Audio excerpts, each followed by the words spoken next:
The NFL draft's just a few weeks away, and it's that special time of year where we get to have other draft minds come on the channel, and I got a special collab for you today. So go ahead, hit that thumbs up, share the video, and let us know what you think in the comment section below. But without further ado, here you go. All right, we're down the home stretch for the draft, so let's start doing these collabs. I got Bengal here. How you doing today, brother? Doing great. Happy to be here. Awesome. So we're gonna be doing a nice little mock draft. We're gonna alternate picks. I'm gonna start with the easy one at 1, the seemingly easy one. I feel like I've been calling, like everyone's been saying, hey man, hey, it's gonna be Caleb Williams. No, they got Justin Fields. Fields is so good, and Fields is good. I felt bad. Like, I'm not crapping on Fields. It's just, it's Caleb Williams, and you got gifted the first overall pick, right? Don't look a gift horse in the mouth. Exactly. I've never quite known exactly what that expression means, but I think it's clicked in now. Yeah, I looked up and I was like, oh, that's interesting. Never realized horses' teeth were all like my teeth. That's why I grew the beard. You could just hide. So I'm gonna go ahead and select for the Chicago Bears. I'm gonna take Caleb Williams. Get high-end quarterback, cheap deal for the next 4 years. Get to surround him with weapons. You got some financial stability. It's beautiful. Now, what are you going to do with the Commanders? Because I've seen and this is what we would do, right? This is what I would do. I mean, who wouldn't do Caleb Williams? Exactly. I don't think this is even that difficult for me. I'm just such a big Drake May guy that even as a big Giants fan, I'm going to have to give him to the division rival here. But I just think if he is on the board at number 2, assuming Caleb Williams goes number 1, I think he's the best quarterback at that spot. I wouldn't hesitate. But I'm not making the picks for a reason in real life, so we'll see what happens. I hear that. I mean, I feel we're in the height of like smoke and mirrors season and whatnot, and now you're telling me you don't believe JJ McCarthy's going at 2? Is that what I'm getting? Dude, I'm having like Will Levis drama, like just trauma all over again. He's going to the Colts in the top 5. Dude, man, I remember at one point, like it was like maybe for a day and a half after like some Reddit story came out that he's gonna be the first overall, and I was like, dang, I heard dude. that as well. That's right. I remember my final predictive mock draft. I had him at 10. I think it was like a trade up, and it was with the Texans, who did trade up, but a little further than I thought. And I had him going to the Texans at 10, and I was like, man, that feels really that feels too low. Feels too low. I can't even remember where I had Levis. I mean, I do so many of these. Things change over time, and I definitely had him in the top 5 at one point. But I also had Malik Willis in the top 5 at one point. It's just like when you're doing mock drafts so far out, you just push the most important position up the board. And if they have traits, that's what the early mock drafts are. You push the guys with traits up, and if they play to that level, then they do end up going high. Look at Anthony Richardson even.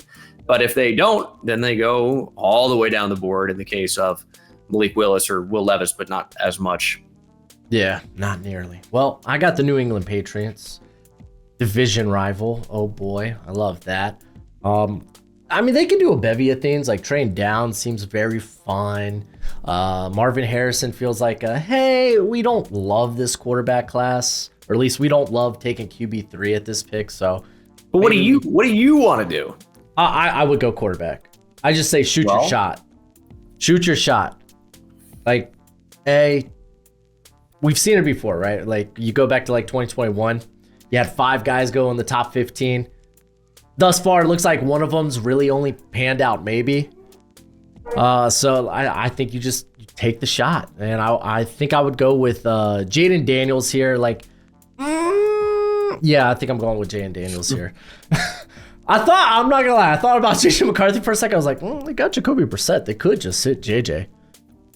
But you make it very easy for me at 4. I think I would just punch in the ticket for Marvin Harrison Jr. He's just so good. I mean, I almost don't even want to get into it because we've talked about it for years at this point. He's just a phenomenal player, brings everything except for elite run after catch ability, but he does everything else so well. And he's not even necessarily terrible after the catch. It's just if you get these big time X receivers, there just aren't often a ton of opportunities. So he just does everything so well, is what I'll say. And Cardinals desperately need receiver, even without trading Rondale Moore. Not that would stop you from drafting Marvin Harrison Jr., but even more now. If Hollywood Brown came back.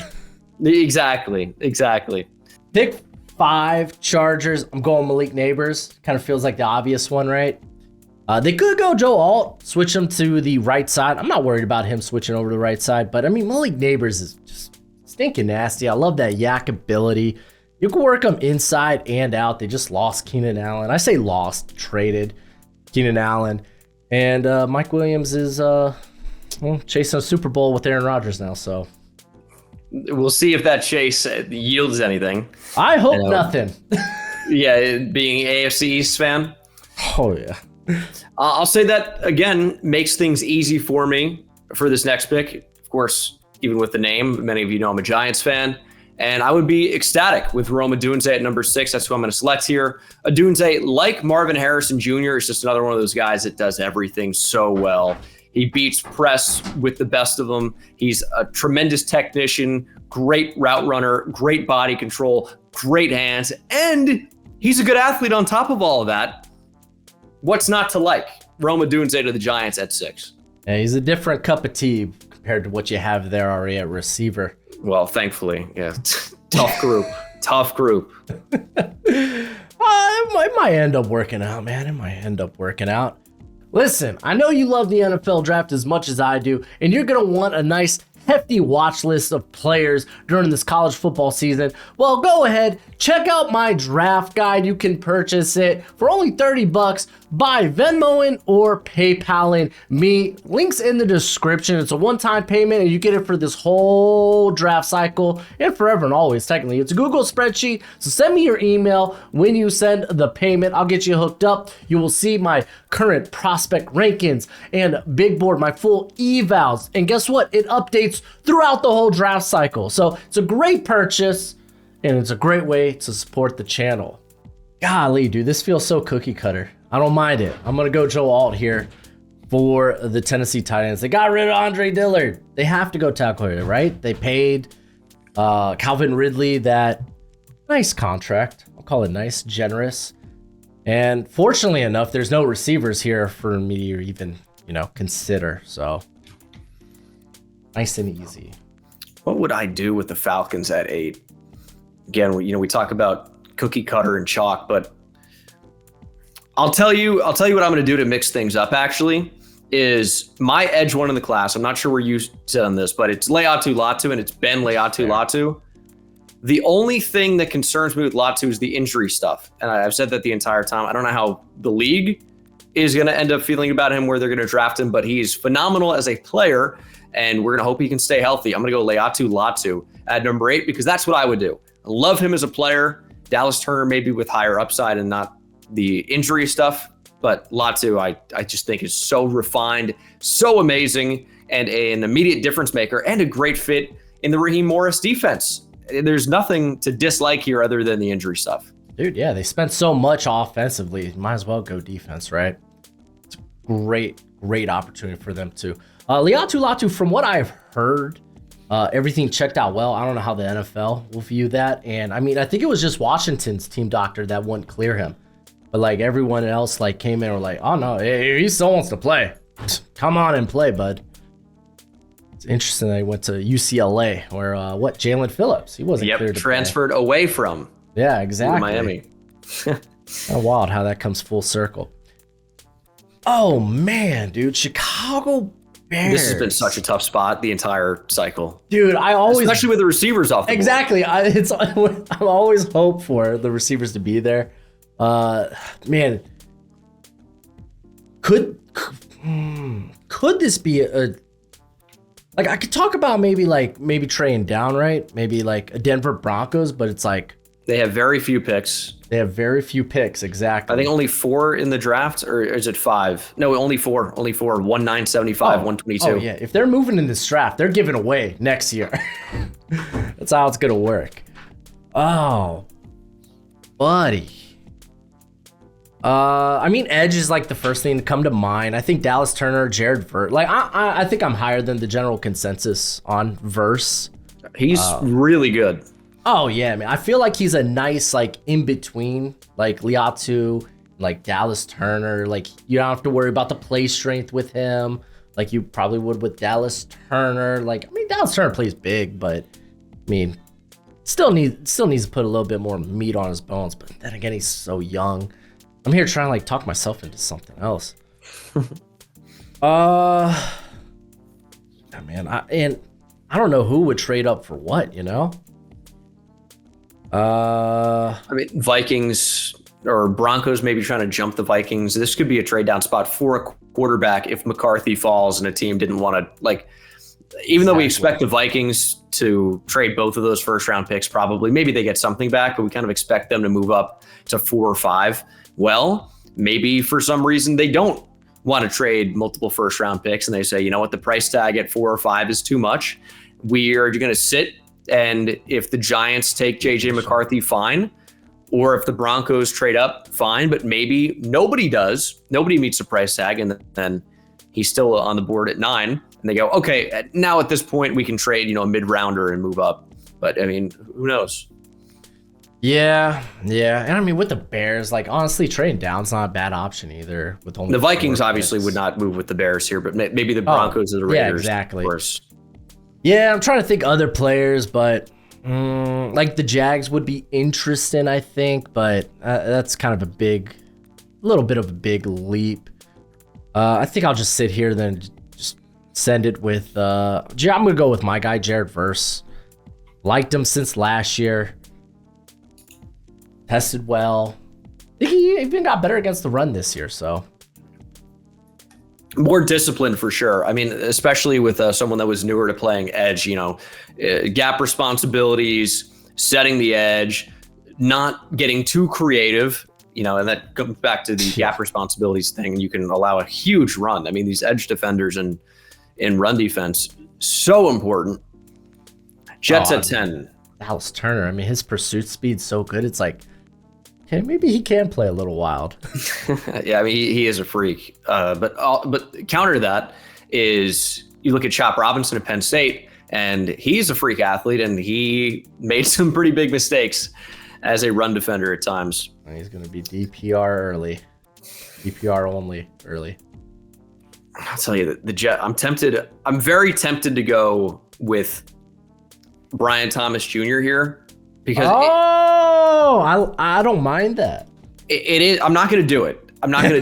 It is I don't mind barely slightly early in my opinion. I'm pretty high on him. I think he's got tremendous upside, and that's, you know, the type of player we see go high in the draft. If he would have stuck around, I think he would have been in like the top 10 conversation in 2025 with Luther Burden. I think so as well. Evan Stewart potentially as well, transferring to Oregon.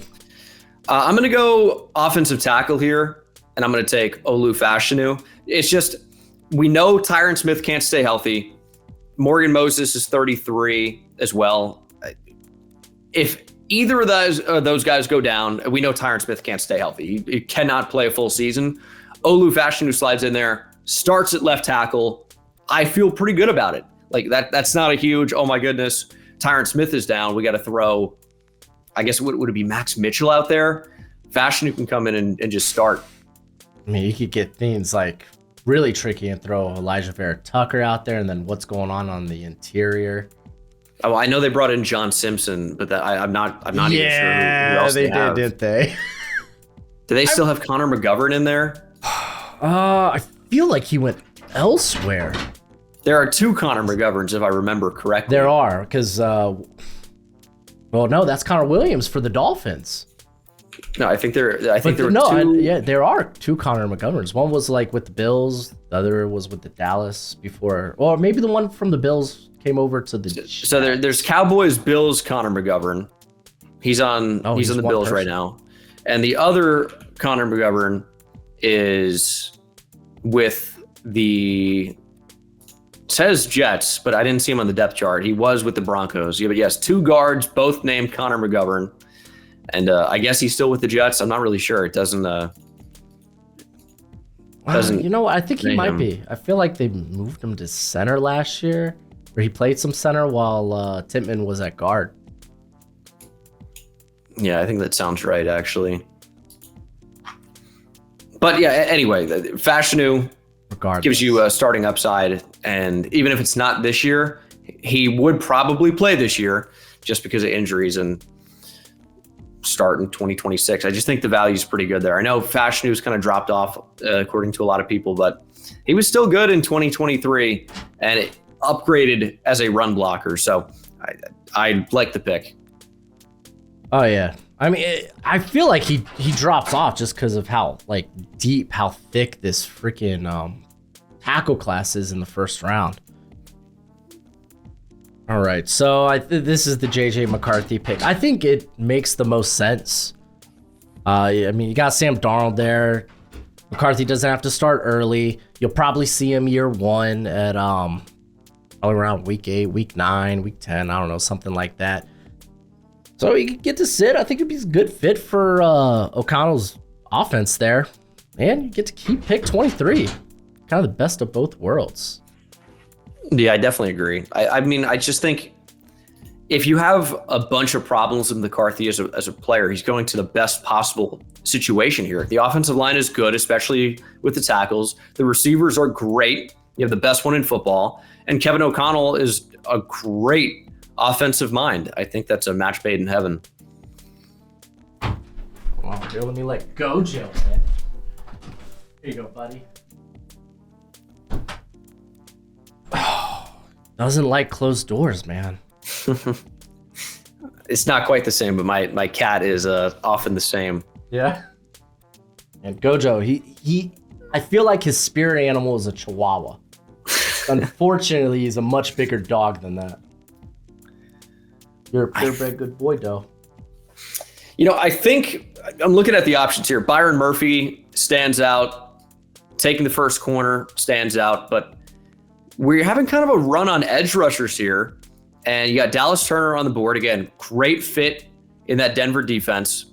A lot of upside. Their pass rush desperately needs to improve. And a combo of Dallas Turner and Baron Browning, I think, is going to be a pretty nice duo. So I'm going to go Dallas Turner to the Broncos as 12. I was going to say, can I shoot you an idea?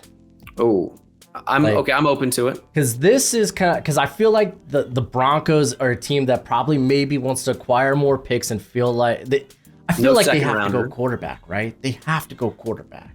You're thinking maybe like a trade down and then Knicks, or just even Knicks there. Yeah, and I mean, I've even seen like they go maybe something else with the trade down and then use next year's first rounder to come back into the late first round to get a quarterback. I don't know. I've just been starting to have all these ideas with the Broncos because I'm just never satisfied just taking a quarterback here and leaving the draft without a quarterback.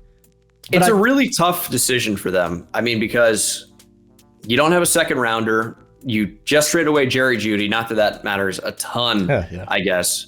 But I don't know what their window is. I don't know what their philosophy is going to be. I feel like maybe they're a team that, you know, you might want to trade up and snag a quarterback. But if you can't, do you think Bo Nix or Michael Penix deserves to be the 12th overall pick? Or are you going to say, okay, Sean Payton's leash is a little bit longer still because of his track record. Basically the GM now. Yeah, we can wait a year and we're going to be bad and see what, you know, happens in 2025. No one wants to do that, but it just might be what they have to do. It's a tough situation, but I think what I would do, I am not super high on Nix or Penix as first round players. I like both of them, but they both have different things that you worry about. Yeah. Okay, are they worth being a first round pick? You have the age, aka like breakout year. You have the injury stuff with Penix. Penix is awesome, but the injury stuff is super concerning. When 4 years in a row, season-ending injuries, was healthy for the past 2. I get it, but still a little bit concerning. I wouldn't take either QB there, so I think I am actually going to stick with Turner at 12. Stick with Turner? Okay. I was going to shoot like a Jags maybe moving up. But for who? Quinion, I feel like they're kind of looking for that corner too. They got Ronald Darby, but yeah. I mean, he's a journeyman. CB is definitely at the top of the list for them, I think. Oh, yeah. And I mean, I feel like that's going to be on like the Colts radar too. Then again, maybe you feel good with either Arnold or Mitchell, and you feel good that one of those guys are going to make it to you at 17. I mean, that's what it is, dude. The draft is just one big big brain. And I'm talking about the corners here, and I think I'm actually going to take a corner for the Raiders. I like Quinion Mitchell a ton.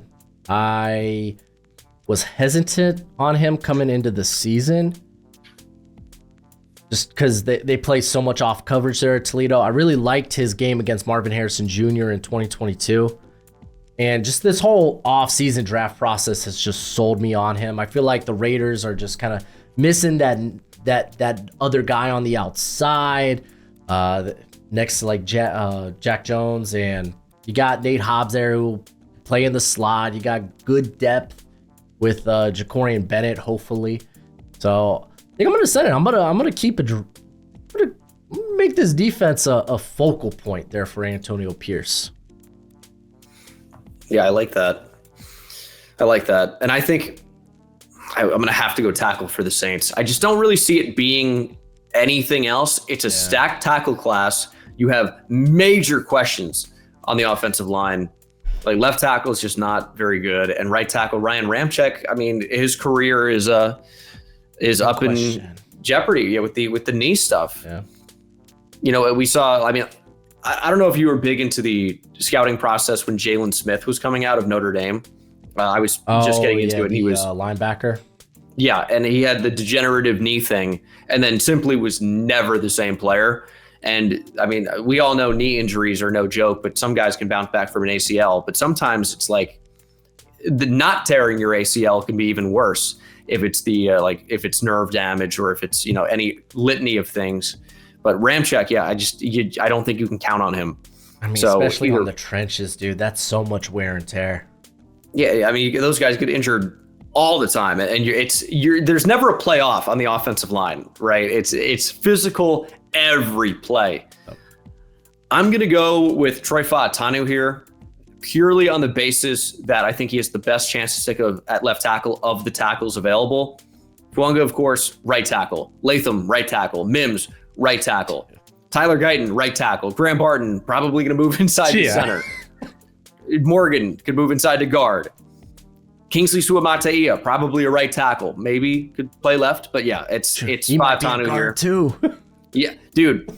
If you saw some of his reps at the Senior Bowl, he looked like he could maul. And of course, you saw it on tape at tackle too. So it just seems like it could be a natural fit. I was thinking that if Suamataia makes it to 29 in the draft, which is definitely possible, you got the Lions in there, cousin of Penei Sewell.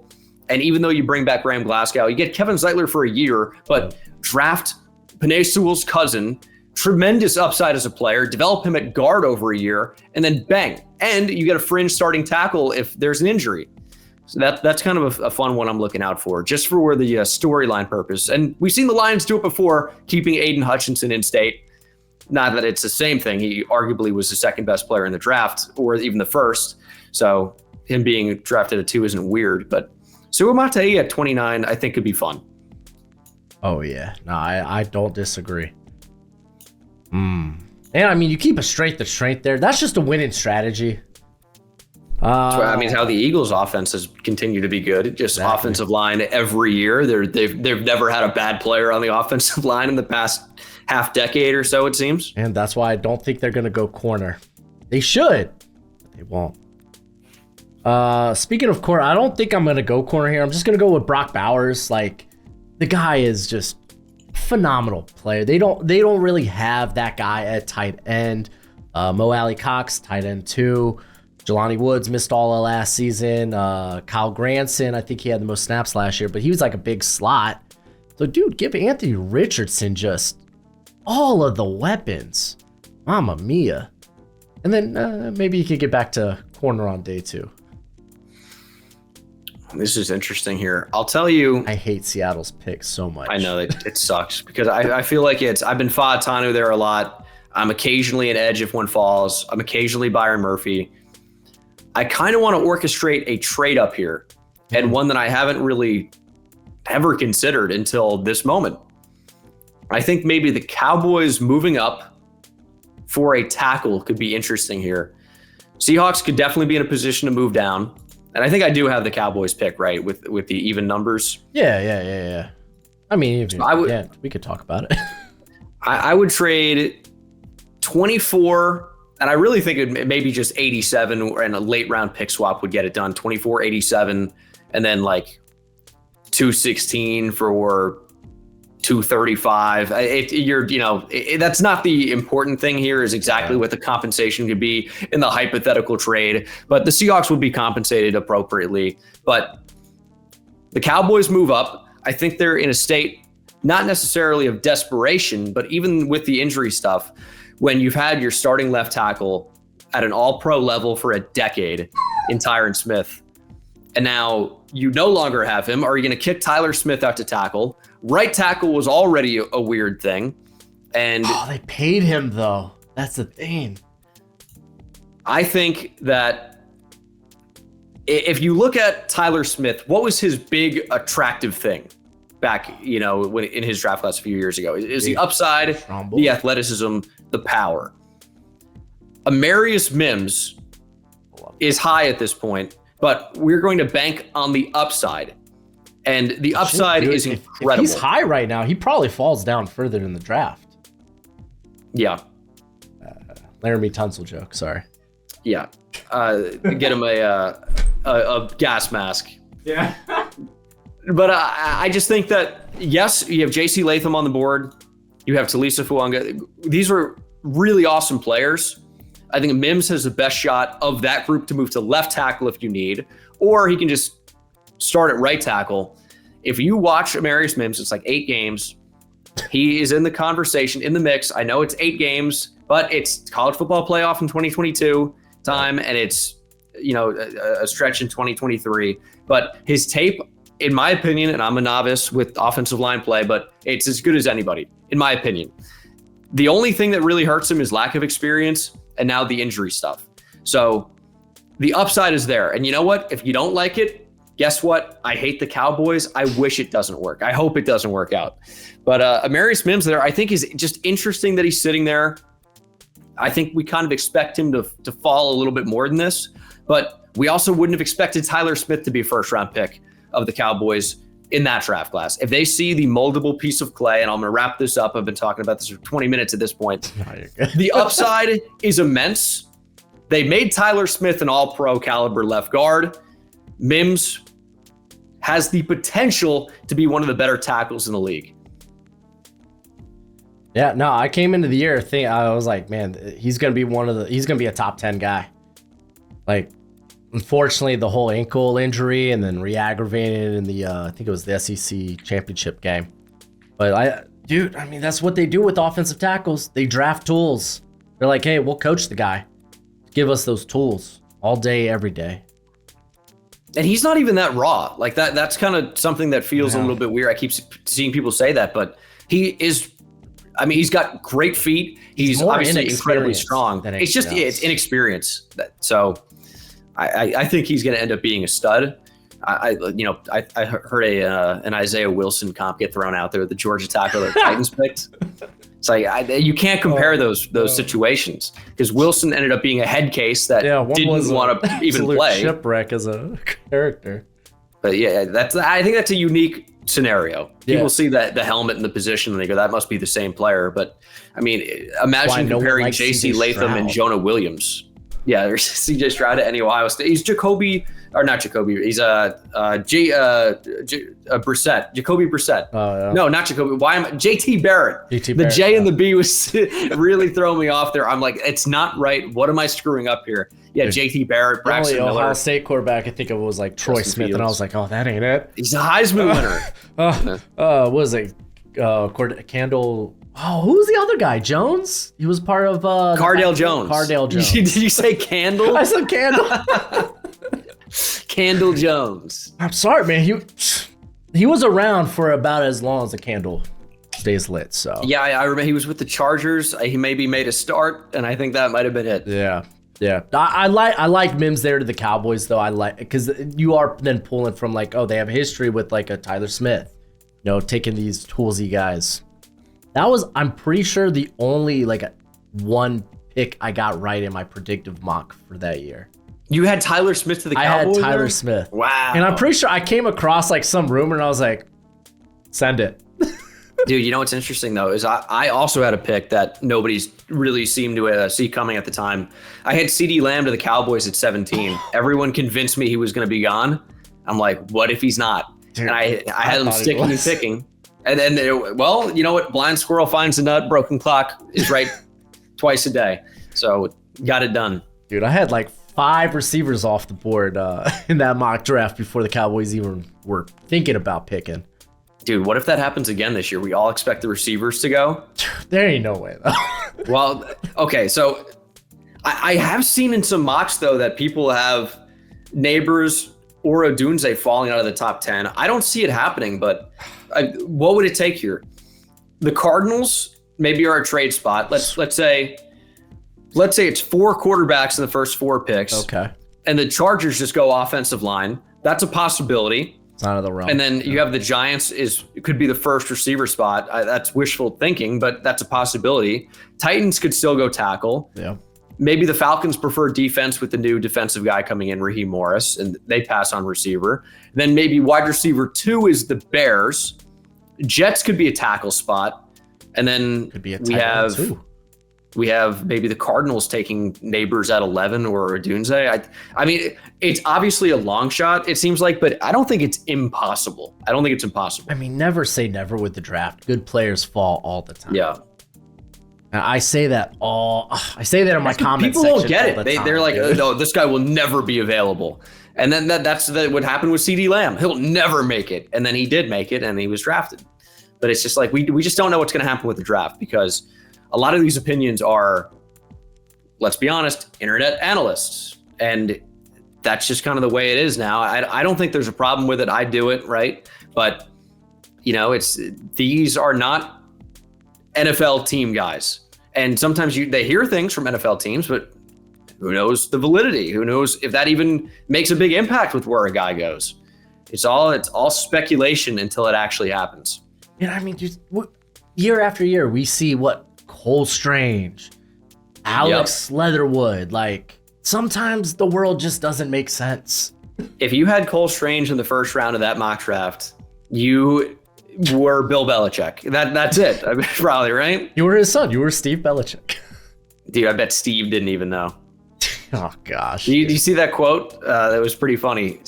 Somebody asked Steve Belichick, what's the biggest difference between you and your dad? And he's like, oh, yeah, I did see that. And he's like, I got a job right now. Still coaching. I'm like, that was awesome. He's over at Washington?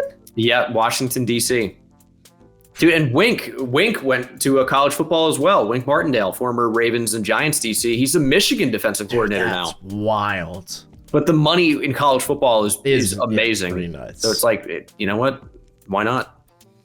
So we're finally here at the Jacksonville Jaguars. You've wanted them to move up so badly. I know, and I'm just going to sit here and take Terry and Arnold. You know, we spent 20 minutes talking about the Cowboys and stuff, and I'm just going to take Terry and Arnold. I'm going to get Ryan Nielsen, a corner, a guy that can work inside and out.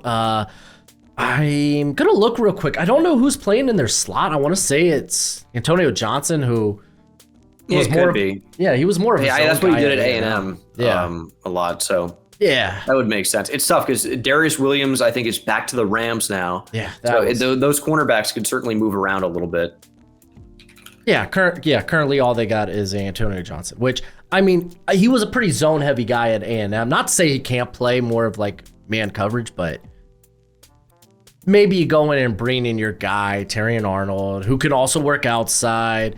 I don't know. They got some flexibility. Darnell Savage probably will spend time in the slot, but this feels like corner, like 100%. Maybe with an off chance of being like Brian Thomas. Yeah, that could be fun. That would be. If they didn't spend money on Abe Davis. I feel like they're two very similar roles, not players. Yeah, it's a deep threat, so if you want more of a technician, maybe you wait. Maybe Lad McConkey falls. Maybe you take Ricky Pearsall. I don't know. Receivers are gonna fall, and I'm here for it. There's gonna be so much talent at receiver, and like Do the Dolphins end up taking a receiver in this draft? Maybe not at 21. It's literally just going to be Xavier Worthy. That's the only person on their board. 99 speed team. Exactly. The hell with their offensive line. Well, they got people that can get hurt. No, they brought in Brewer, the Titan center, Aaron Brewer. Yeah, who's fine. I don't think he's that good in pass protection, but dude, he had a kind of a nice combo last year. I think it was he and Daniel Brunskill were kind of fun to watch. Yeah. I'm gonna go Byron Murphy for the Bengals. Ooh. And that kind of goes there with, oh man, Bengals fan and the Texas fan. You take your guy. Yeah. But I just think it's a great pickup for Cincinnati. You lose DJ Reader. Byron Murphy can both defend the run and get to the QB. They had a need on the interior defensive line anyway. So Murphy just makes a ton of sense there. The only reason I pass on tackle, we have a couple of really good ones falling, is because they signed Trent Brown to a 1-year deal. And I think, maybe you can wait on that in a really stacked tackle class. You don't have to take someone that's going to sit on the bench for right now. Just get an immediate impact starter in Byron Murphy II. Oh, this Rams pick is interesting. It's definitely interesting. I'm not thinking edge at all. I'm just gonna throw that out. Johnny Newton's a thought. And I'm not gonna lie, man, I might want to go with one of the corners here. I really like Cooper DeJean. I want to keep him on the outside. I'm still a big sucker for Kool-Aid. I'd be willing to take him this high. Nate Wiggins is fast. He's young. You could develop him. They brought in Trey White as well. So there's like no rush. Corner here. Golly, dude. Would have been nice if there was a left tackle on the board. Yeah, I know, right? I think Alaric Jackson is currently LT1 on that team. Yeah, I think they really like him too. They threw like a 2nd round tender on him or something. Yeah, I know. I heard. I was like, what? I don't think he was that good. I don't know who would have matched that, but yeah. Who would? Okay, I'm gonna throw this out here. Green Bay Packers. They have a bevy of picks. And I feel like if they want to, they can be active, they can be aggressive in this draft. And here at 19, it's not absolutely like going to be like a ludicrous offer they'd have to send to potentially move up. I like that. Okay. I was like, I like that. Just need some. No, I do. I think I just, sometimes you get so caught up in like, oh, does this GM like to move up or down? Like Chris Ballard loves to trade down, and like Brandon Beane loves to trade up. But it's like this none of that even matters, because this is what you would do. And you have the Packers pick at 25. If you see Cooper DeJean and you're like, he's a perfect fit, or whoever it happens to be, or Kool-Aid McKinstry. But yeah, if you see whoever you want, why not go get your guy? I went up. They have 11 picks in this draft. Your comment section's already going to tell me why would the Cowboys trade up for Mims when he's going to be there anyway. But, or maybe they're not. Maybe they agree with me. But you just go get your guy. Why wait? Why wait and take the chance that it'll be gone when you can just draft the player you want? Exactly. Go get what you want, man. That's what stinking Saints do every year. I want Toy. I go get Toy. Oh, no. Yeah, Marcus Davenport was a beast. When healthy. Where is he now? I know he went to the Vikings. He just signed a 1-year deal with somewhere. the Lions. Yes. If we're gonna rag on so, it should be Trevor Penning. Like Marcus Davenport didn't deserve that heat. No comment. Trevor Penning follows me on Twitter. He's a nice guy. Oh, I'm sure he's a nice guy, man. It's just come on, man. Had a red shirt essentially his rookie season, and then just had a tough go to start the year. Honestly, I think if they just kick him to the right side and like hopefully Ramshack can play and you could just kind of get mentored, like you can maybe revitalize that at the end of your contract. I think it'd be interesting. I wonder if he does like the Eric Flowers thing and has a good career at guard. Oh, yeah. That's like the success story, Like that's what I might be hoping for Evan Neal, honestly, at this point. But I mean, we got Jermaine Illuminor now. It's not even a problem, dude. I know. I know he's the star. He has to be the starter, right? I don't. I think my guess is they start with Neal at right tackle and Illuminor's the 6th O-line. I think maybe they draft a guard or Joshua Azudu just starts. I think they should try out Evan Neal at left guard, John Runyon Jr. at right guard. I mean, it's just he was a more natural left tackle. Penei Sewell handled the move to right tackle fine. Not everybody can do it. Evan Neal, up to this point, and he's been injured, but he has not shown the ability to do it, no question. Get him to a more natural left side. He's not going to play left tackle over Andrew Thomas. If you're going to try him at guard, try him at left guard, but I hope desperately he takes strides at right tackle because he was a number 7 overall pick in the draft. Got to be better than this. Got to be better. Dude, I always look back and like I thought he was like the safest tackle prospect. Yeah, I liked him as well. I was elated with the Giants drafting him. Blows my mind. So I'm gonna trade 25, 88, and 169 to get up to 19. Feels about right. I always use like Kansas City's move up for, I think it was Trent McDuffie. They gave up like a late 3rd, early 4th. So I kind of use that as like a parameter. A guide, let's go with that. To for these teams that are trying to move up to like that 20 range. So I'm gonna do that, and I'm gonna go ahead. I'm gonna take Cooper DeJean. Dude, Packers fans don't like this, or at least from what I've seen. Do they not? I do this in every mock draft. I know, I do it a lot too, and when I go over other people's the most perfect player for them. Exactly. Like, oh man, maybe we could use more safety help. Oh, cool. Maybe you could do that. Maybe we need a guy in the slot. Oh, cool. He could do that. Oh, just stick him on the outside. Eric Stokes ain't playing football right now. So I love that pick, man. I don't know if it's just because he hasn't played recently. He's got his pro day in like 4 days. So I think if he stayed healthy and didn't like break his leg or whatever, I think he's got more hype. And I mean, it might be a stigma on white corners. I was about to say, let's be real. He's a white corner. Everyone sees safety. If you've watched him play, he can play on the boundary and he can play well. Yep. He is a beast. But he's just, I don't know if I've ever seen him miss a tackle. You know, he is just such a refined football player. A lot of the things I liked about Brian Branch, I like about Cooper DeJean, but Branch is a nickel. Cooper DeJean is bigger and more athletic with a lot of the same technical refinement. So I love him. At number 20, Pittsburgh Steelers. Ton of tackles left. It's going to be a tackle. It's just which one do I prefer? Talisa Fuanga or J.C. Latham? There's honestly no wrong answer. No, do I want? I mean, they're both Maul, right? I think, and okay, I think we kind of expect J.C. Latham to go a little bit later, but I actually prefer him at this spot. Again, I keep saying of the guys that I expect to stick at X position, J.C. Latham is going to be a right tackle. I have no question about his ability to play right tackle at all. Shorter arms a little bit for the Oregon State tackle, and that maybe pushes him inside to guard.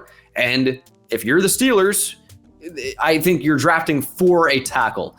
Broderick Jones is moving back to the left side. J.C. Latham, I know, can play right tackle. I feel slightly better about it. Okay. So Latham it is. Both great players. Both really good players. Latham maybe also a little bit more tested as well, I would say. Oh, yeah. He got to face Texas twice. He did. Ethan Burke and they've had edge rushers that no one would know if I mentioned. But that's, we have Colin Simmons now. He's going to take a huge first year in the SEC as a freshman and dominate. Shoot, y'all picked up that UTSA kid. Trey Moore. Yep. But I don't know what he is in the SEC. I know what he is playing at UTSA, but is he a designated pass rusher at Texas? I'm not sure. I mean, people thought that about Jared Verse coming from Albany. I know the ACC is... I think the difference for me, I think Trey Moore played at like 230 pounds and Jared Verse is 260. He was, I think he played 2022 at 250 And then he bumped up to 260 this year.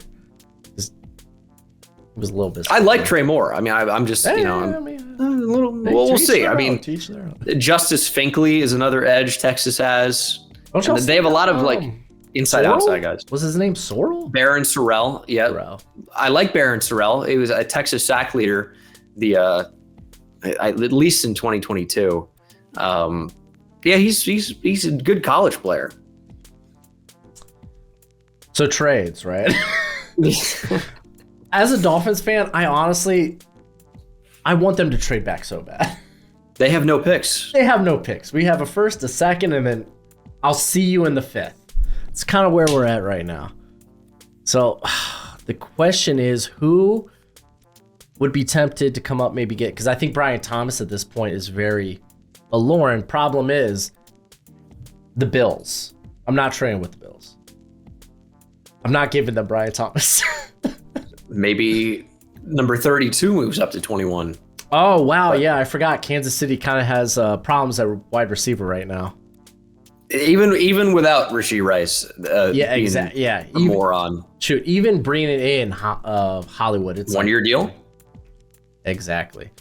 Oh, yeah. And Hollywood Brown and Brian Thomas could not be more different in terms of overall profile. They're both deep threats, to be fair, but very different types. Yeah, you're getting a little bit more girth and physicality, so to speak. Exactly. So this is perfect. I was just referencing the Chiefs moving up and getting their guy with Trent McDuffie. So how's 32, 95? And oh man, I wish they had something higher than 131. But as a Dolphins fan, I'm desperate. I'll take it. 32 and 95 for 21. Yeah, 32, 95, and 131 for 21. Yeah, I think the Chiefs can probably afford to do that. Oh, they can. I just wish I could have got more value for that. But again, hey, can't always pick your dance partner. Yeah, I think the Dolphins would love to get number 64, but they also, 55. Their next pick's at 158. I mean, at that you need to fill out a roster too. We're just begging at that point, and we have no leverage. So now that I have the Chiefs, and shoot, you're gonna get to pick for my Dolphins. So screw up. I'll be willing to listen. You can be an advisor. As long as you stick with the trenches, I'm a happy camper. Well, you're getting another corner. Cam Smith, you've got company. I swear, if it's Xavier Worthy, though. that could be fun. Honestly? That could be fun.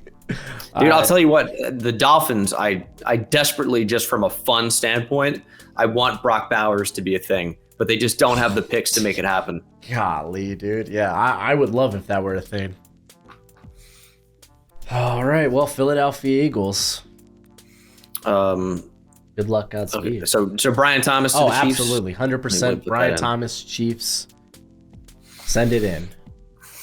No, may pick for another NFC East team. I think I probably would go corner here. I wouldn't expect the Eagles to, but it's what teams were able to pass on them so easily last year.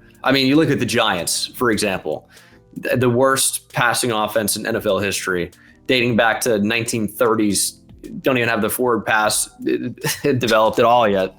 Even they were better than whatever the Giants threw out there last year. But even the Giants were able to carve up the Eagles at times. Dude, I got to go with Tommy the corner. DeVito. Dude, he's a beast. He's a beast. I think the best available is Nate Wiggins. I think he is CB1 potential. Can't defend the run. I care a little bit, but I don't care that much when he's as athletic and he's as sticky as he can be in coverage. Corner. Yeah. Cover. It's number one. Now, you know, extra points for the guys that can actually tackle, like Terry and Arnold, and Cooper DeJean. But also, you got to be able to take a number one receiver out of a game. And Wiggins can do that.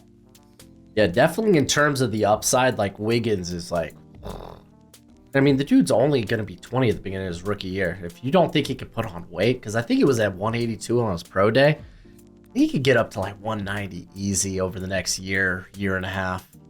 I mean, yeah, Clemson, they had him on their website at 185. I remember when I was looking at that. I'm like, I'm totally fine with him at that weight, but he wasn't very physical as a run defender. But at 173, I'm like, okay, maybe if that was what he was playing at, it makes sense. All right, Minnesota Vikings, the probably the obvious option is Johnny Newton. But let's take a quick gander. Let's take a quick look. Oh man, they haven't brought back Bolton Reisner yet. Got Randall listed at left guard. That's interesting. I don't know why the league seems out on Dalton Reisner. He just seems he kind of gets passed around. But again, I'm a novice when it comes to offensive line play more than some other positions. But he looks pretty good, and he always starts. So how bad can he be? You could do a lot worse. Like why do the Giants not bring in Dalton Reisner? He has experience playing across the offensive line. Dude, I'm a Dalton Reisner guy. The Dolphins were broken last year on the offensive line. Like, we had Lester Cotton started at left guard. I have to look him up after this. Oh, I had to look him up at the time. I was like, who the hell is this guy? Right? Like, because I think it was like Monday night or Sunday night. Isaiah Wynn got hurt, and I was like, oh, cool, man. Here comes Leon Eichenberg. Ooh, and I was like, who the hell is Lester Cotton? Golly. I think Johnny Newton probably makes the most sense. Yeah. Could do corner. I still have faith that Xavier and Howard's gonna find his way to Minnesota, reunite with Flores. So yeah, I'll go with Jerzon. That makes things very interesting for me here at 24. I actually think I'm going to pull the trigger. Do it. Oh, man. I don't know who it is, but I got a feeling. I'm in between two. I'm in between Talisa Fuanga and Jackson Powers Johnson. Yeah. And that's a rock in a hard place. Here's the thing is I would not play Fuanga at right tackle. I know about Abe Lucas. I would move him inside to guard, and they have a big need at guard. And I think he'd be an amazing guard. And that's why this is so tempting, because do I want the guy that could come in and also potentially play guard or center, or do I want the guy that could play tackle or guard? And I just think with the injuries on the O-line, like we continue to talk about, I value the guy that can actually kick out to tackle if need be. And I think he'd be an awesome guard. So I'm actually going to go the Oregon State product here, keep him in the Pacific Northwest. And I think Seattle would have been probably cool taking him at 16. Yeah. You trade down and get him at 24. I don't know how you can be upset about that. Hella good value. And I mean, again, Abe Lucas, you don't know exactly how he's going to come back, what level of play to expect there. Oh, buddy, man. Rams moved down and still doesn't make it really any much easier for me. Like, honestly, I was like, oh man, who's playing at center for them, man? Jackson Powers Johnson, but I think they're moving Avila to center. Yep. Yeah, and they spent big money in free agency. Yeah. On a big time guard. Yeah, Jonah Jackson. So I'm probably gonna go with Kool-Aid. I'm just gonna run this through real quick, take a quick look around. Like, Jordan Morgan's interested, but again, he's probably a guard in the NFL. Yeah, I'm gonna send it with Kool-Aid. I'm a big Kool-Aid fan. I love red Kool-Aid. I love purple Kool-Aid, and I love McKinstry Kool-Aid. I feel like he's so disrespected, man. So disrespected. I think I just have a bad idea in my head because I went back and I've watched that Texas game about 10 times, studying all these different players. And Adonai Mitchell took Kool-Aid to lunch a couple times, and I'm like, all right, maybe he's not. I'll tell you, I like patience in my corners in zone coverage, but I think oftentimes patience turns to conservative, being passive, and I also, is he a top tier athlete as well?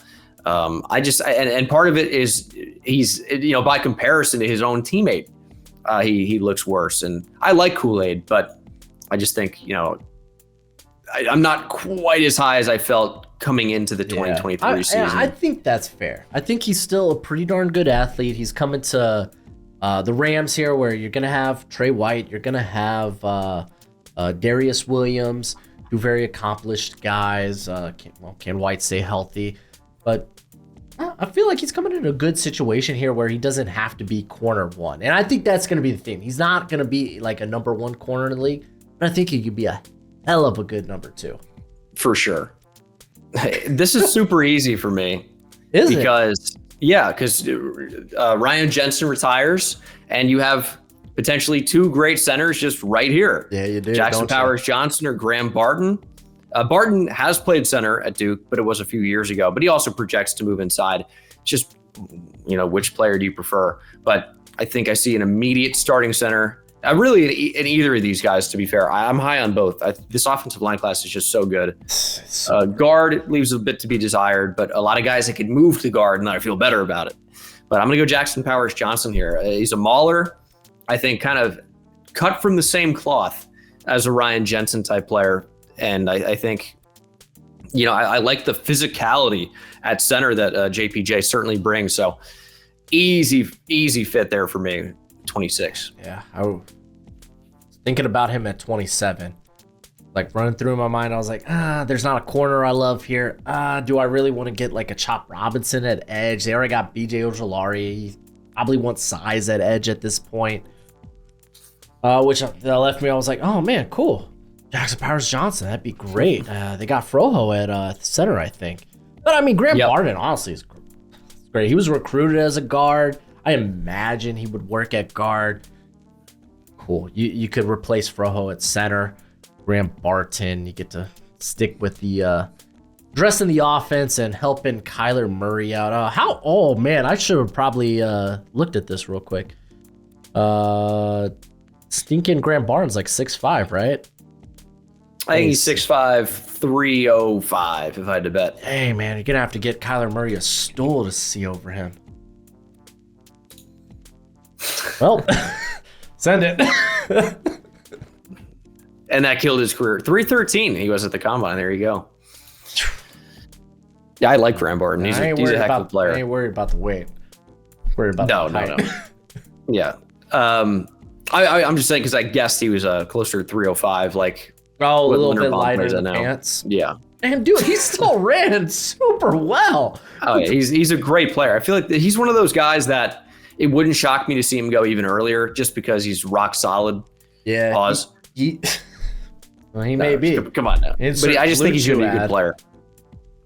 But yeah, he's a guy that I keep moving up and up and up to the point where I was like, in mock drafts, and like maybe like JPJ was off the board, and I was like, man, I really want offensive line for the Dolphins. I was like, oh, Graham Barton. I don't mind it, especially when like you lose Robert Hunt and you lose Connor Williams. Obviously, bringing Aaron Brewer, but I mean Barton still makes sense for them at 21. Yep. Yeah, well, you made this very easy for me. The last couple of picks have been made very easy because I think there's one clear choice here, and it's the University of Texas by way of Georgia's Adonai Mitchell. Throw up the horns. I love it. Somebody screenshot that. And I'm a Hurricanes fan. I'm dead inside, so. Yeah, Mario Cristobal is turning it around. I freaking hated that hiring at the time. I was like, Dan it really Lannon was good. Available? Yeah. The thing, I think he won with players that he didn't recruit at Oregon, right? And then like his whole claim to fame is being a recruiter, but then Miami's done nothing. It's been so strange. I thought he was going to get fired after the Georgia Tech game, and I was like, you know what? Worth it. That embarrassment. Why do they not need it? It was just so I don't get it. Just win the game. And then they fired the analytic guy that was like, hey guys, we should knee the football or knee the ball. What the hell are we doing? And then they fired that guy. Yeah, they needed to kneel. It was just like completely. Like, it was like, that's the type of mistake I make in Madden where I'm like, let me get a couple extra yards for my running back. And then he fumbles and I lose the game. And I'm like, well, okay, all right. Yeah, then poor on to the next one, I guess. Cameron Kitchens gets burned on the freaking Hail Mary. Oh, my God. Yeah, that was horrendous. All right, Adonai Mitchell it is. I got the Lions here. I am gonna offer to do something. I'm going to offer to do something. Is this a move up for a QB? This is a move up for a quarterback. Denver Broncos, they shipped their next year's first rounder to move up to this spot. Make it happen. All right. So I think that totally makes sense because, obviously it sucks to be like, oh man, we're only getting a first round pick for our first round pick. Why would we do that? Well, because the Broncos are probably going to be not very good in 2024. You're savage. You're just like, oh, hell yeah, we're picking the top 10 next year. I mean, it's pretty much. And for a team like the Lions to already be good and then get a top pick next year. And I mean, you talk about, getting a blue chip player to wear blue, feel pretty good about it. Yeah. And I mean, you think about it, like I have all this good young talent that they probably won't be able to pay in the future. Yeah. Oh. All right, so That's the problem with drafting well, is you can't keep those guys. Exactly. So it really is. The window is open for so long.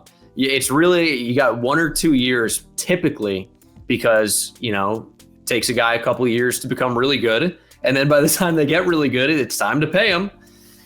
So it is interesting. Or you could luck out like the Dolphins and guys play well in their contract year and you're like, okay, I guess we have to pay Austin Jackson now. Oh boy. Geez. Paying Austin Jackson to lose Christian Wilkins is unfortunate. I don't want to hear it. Oh. And Robert Hunt. Oh. Not ideal. Not ideal at all. Yeah, I'm taking Bo Nix. I feel like he is a Sean Payton quarterback. Just go in there, don't put the ball in harm's way, and just be accurate. He checks the boxes. And I think underrated arm and good athlete as well. People started crapping on his arm. I was like, his arm ain't that bad. No, it really isn't. He just didn't get to show it off very much. This isn't Tua we're talking about. Would have loved to trade down if I was Baltimore at 30. They're in such a weird spot because they've lost some big time players. They Ronnie Stanley can't stay Kyle healthy. Van Noy today. Yep, 2-year deal today. I did see that. Oh, it was 2 years? Yeah, who knows if it's actually 2 years with the way contracts are structured nowadays. But yeah, I would have loved an extra pick. But I mean, they're losing so much. Like David Ojabo is going to have to come in and play great. You're hoping, even with Kyle Van Noy coming back. He doesn't tear his ACL again. Yeah, I feel awful for that guy. Sucks. They traded Morgan Moses for nothing, and that tells me that they got to be considering tackle here at 30, and that's what I'm going to do. Yeah, they had a private workout with Jordan Morgan, but I feel like that might be more of like a Kevin Zeitler type of replacement. But yeah, they lost him as well. That's super tough. I'm going to go Tyler Guyton out of Oklahoma. Really good athlete, really good size as well, super high upside, and you need a starting right tackle. And I don't know if Guyton's going to be that guy immediately. I think you're still going to have Patrick McQuarrie maybe there for another year. Daniel Falele. Yeah, if he starts, that'd be something interesting. Guyton's got he's got the size of at least the height and the length of Falele, not the weight, thankfully. Well, at least he moves a hell of a lot better. Better movement skills for sure. Falele's cool because he's just a brick wall. But that's also his big downfall as well because he doesn't move. Yeah, everyone thought that's what Dewan Jones is what people thought. Oh yeah, that's okay. Falele was going to be. Yeah, Dewan Jones is pretty good as a rookie. Yeah, he was, man. Which I mean, dude, they're probably going to try to get off of Jack Conklin now because they got to get cheap somehow. Yeah, I mean, well, I'll tell you what they should do.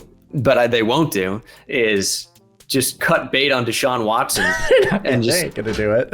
And they won't, but they should. That guy stinks. Oh man, are you kidding, dude? Massage parlors in Cleveland, dude, plummeted in stock. Oh, not the same as down here in Houston. Yeah, just not the same. Golly, dude, I don't know what to do for San Fran. I would love. For me personally, I think this is probably where you go with an offensive lineman. Guyton would have been beautiful. I don't mind settling for Kingsley Suamataia. You get to throw him back on the right side. And even better, honestly, you could probably if somehow Colton McKivitz beats him out at right tackle, you could have him contend at right guard. I think that's where they have I can never say his name. Feliciano. John Feliciano? Yeah, thank you. I can never say his name. That's currently where they have him. Burford kind of like wasn't great last year. That's why Mr. F-Man came in, because I'm not going to butcher his name a second time in a row. Actually, Zach Frazier feels kind of fun. He could play guard. And I think he's actually a better center than, Brendel ain't bad, though. Brendel ain't bad. But, Frazier's going to start either one of those guard or center spot. Oh, man, I'm going to take Frazier. Frazier, you want to talk about someone who just feels safe? Feels like, honestly, better, I hate to say this, John Michael Schmitz. He's going to be better in year 2. Yeah, he turned it on down the stretch. He wasn't, wasn't bad. Yeah, I mean, Andrew Thomas is still like that Bugatti park next to the trailer park. Yeah. It's a tough spot. Kidding. Yeah, I like Frazier. I think, anytime you tell me that a center has a wrestling background or any offensive lineman, I'm all the way in. Dude. And Zach Frazier's another one of those guys. And he's got the look to him. I hate to just go totally tape-averse here, but he checks the boxes that that are not on the film. Dude, when he broke his leg, he just bear crawled off the field. Golly, dude. Oh, man. Okay, Dolphins at 32. Yeah, offensive line ain't looking so good right now. It's not. But I could go Kingsley Suamataia. I could do that. Yeah, honestly, I don't hate it.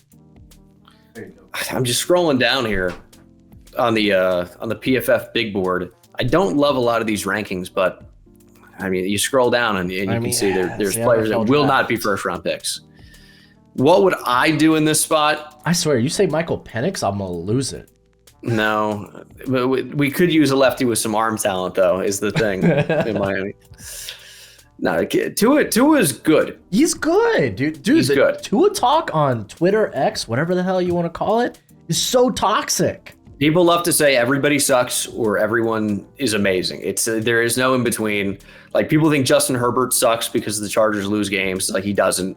People think Tua sucks because he can't, throw it 80 yards or can't throw seeds. But he is so accurate. And the thing that stands about Tua is the anticipation. The ball's out so early. It's right where it needs to be. I don't really think he limits them as much as some people say. Now, do I think Tua's worth 50, 60 million a year? I don't. But he is good. That's kind of the theme. Yeah. Now it's what he's going to get, unfortunately, for Miami's cap space. And that's why you lose Christian Wilkins, because you're like, shit, we're going to have to pay Tua well, as a Dolphins fan, what is cap space? Yeah, I mean, the Saints cheated, the Rams have cheated it, and the Dolphins just got to learn. Same. Yeah. I don't know what to do here. This is I really wish that Johnny Newton would have fallen. I'm not bold enough to go Chris Jenkins at this spot. I'll tell you who I am considering, though, but I won't do is Braden Fisk, just because he's so juiced up, but he's not a first-round player to me. I like him. You could sell me on top 50, but first round. I also PFF has TJ Tampa at 35 for me, and I can't see that. I like guys with length. But that's a sucker for. That's like it length. Though. He's okay in zone. He's like the press guy, but I don't know how he's gonna fare against NFL speed. It'll be interesting. We'll see. Yeah. I feel he's got good footwork. You can keep him in off coverage. I am gonna go. We've talked about him so much at this point. Yeah, kind of. I'm gonna go Kingsley Suamataia. Jordan Morgan might make a little bit more sense, but the upside is higher with Kingsley Suamataia of BYU. You can slide him in there at guard, and then potentially take over at left tackle for Teron Armstead if he gets injured or when he ultimately ends up not being Miami in a couple of years, probably. So, or becoming a cap casualty next year. Yeah. There are possibilities. So Suamataia is a starting guard, we're going to say soon, with tackle long-term ideology. Yeah, no, I mean, he's got experience on both sides too, so it's not bad at all. Especially, I mean, we need an heir apparent for Harry Armstead. He plays all of 13 to 14 games a year, so it is the Tyron Smith experience. So good when he plays, though. He's a monster. Maybe not a monster. He's more of a monster's not right. He's more of a technique. He's like, it's like watching I don't want to say a fairy out there because that seems like totally disrespectful, but he's just like, he's so light on his feet for such a big guy. He's just like the freakiest athlete, arguably in the entire NFL, so that no one will ever say. So like a bear that knows how to ballroom dance. Exactly. That's you couldn't have said it better. I mean, you know what's crazy? You look at his 40 time, for example, that really just shows you how crazy of an athlete he is. Ran a 4.71. My gosh. A 4.71 at 306 pounds. It's a joke. I mean, who does that? Unbelievable. Thinking Al Davis is just swooning somewhere out there. Yeah, they're gonna make him a jumbo tight end. Yeah, right. So for craps and giggles, let's give the Panthers fans a little love. If you were gonna draft for the Panthers from this bevy of wide receivers at this point, at this juncture, Ladd McConkey. Go out with that separator. Be like, hey, people are down on Xavier Worthy as a player. I know he ran really fast, but he does so many other things other than just run fast. He is a very good route runner. He can win short as well as long. Really good. If you watch the Texas offense, he did more winning short than long. The Texas offense was at times way more horizontal than vertical. He caught screens, and he is a threat to take one all the time. Gives you return value as well. But yeah, Worthy's a great player. You could sell me at 33. You could sell me earlier as well. Yeah, no, I don't disagree with that one bit. I mean, the only thing is contested catchability. That doesn't really exist. But I mean, I think he's got really good ups, like really good athlete. Yes. But I mean, yes, there's only so much you can do at 165. Yeah, the play strength with the ball in the air is just not good. I mean, there's not really a way around that. But with the ball in his hand, it actually is pretty good. Like he plays way bigger than 165 because, I mean, it'd be hard not to. But everyone got down, I feel like, around this time on Jordan Addison. He was hyped up the entire process. And then, he can't bring down the contested catch. But when you're as open constantly as he is, well, maybe it's not as important. And that's why Jordan Addison was wide receiver 1 for me last year. And that's why Worthy should be considered to be up in that near the top 5. I wouldn't say he's in the top 5, but near. He's closer to wide receiver 5 than he is wide receiver 10 for me. So, oh man, wide receiver 5 is going to be such a hotly debated topic because, like, it's not just Adonai Mitchell. You know, like Ladd McConkey is so good. Someone could fall in love with like Xavier Leggett. Just you're that big upside, that fast. I'm a big fan of Ricky Pearsall. Ricky Pearsall's a beast. And I'll tell you what, speaking about other kind of guys that could get moved up the board, I'm super interested to see where Malachi Corley goes because no one talks about him. Yep. And he's a really good athlete, limited with what he actually could do at Western Kentucky because they're just like, we're going to throw you a screen every single play.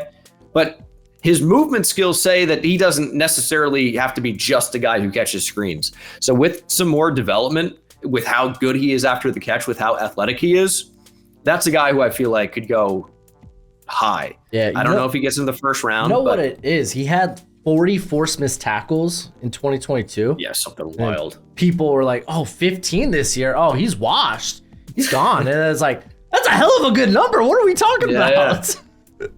Golly. Yeah, Malachi Corley's nice. I mean, dude, you get to day 2. Like, I love the offensive interior class on day 2.